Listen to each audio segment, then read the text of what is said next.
À ma table, on représentait essentiellement l'entreprise et ce qui était intéressant de partager avec vous, c'est que pour nous, PSA, clairement, le réseau social est qu'un moyen parmi d'autres de recruter.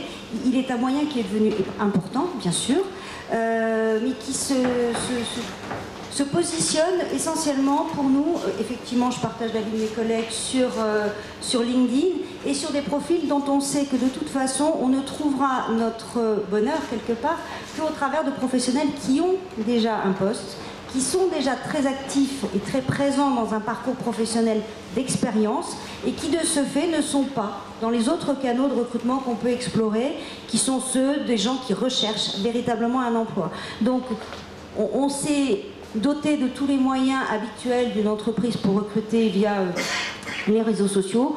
On a une position assez offensive dans la mesure où on a une page qui partage assez clairement avec le monde de l'automobile ce que l'on fait et ce que l'on est. On active aussi lorsque l'on recrute notre propre réseau interne, c'est-à-dire qu'on recrute pour un métier.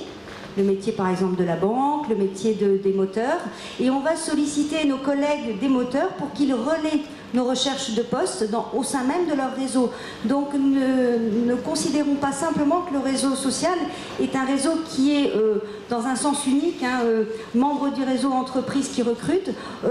Pensez à privilégier aussi votre réseau et d'échanger avec des gens qui vous ressemblent, mais aussi qui partagent avec vous les mêmes compétences, de façon à acquérir une visibilité vis-à-vis de l'entreprise plus large que simplement celle d'un professionnel qui peut être aujourd'hui en recherche. Donc ma synthèse sur l'usage des réseaux sociaux pour une entreprise, c'est que ça prend du temps aussi pour l'entreprise. Il faut savoir le mener de façon juste. Certains de mes collègues ont mis en avant l'importance de la qualité du profil et de la distance qu'il doit prendre maintenant par rapport à votre expérience simplement militaire. Je partage tout à fait. Je crois qu'il faut transformer l'expérience militaire en expérience métier, en expérience professionnelle qui va parler à des recruteurs qui ne sont pas du monde militaire. Donc je pense que c'est ça un peu l'enjeu, j'imagine, de cette matinée.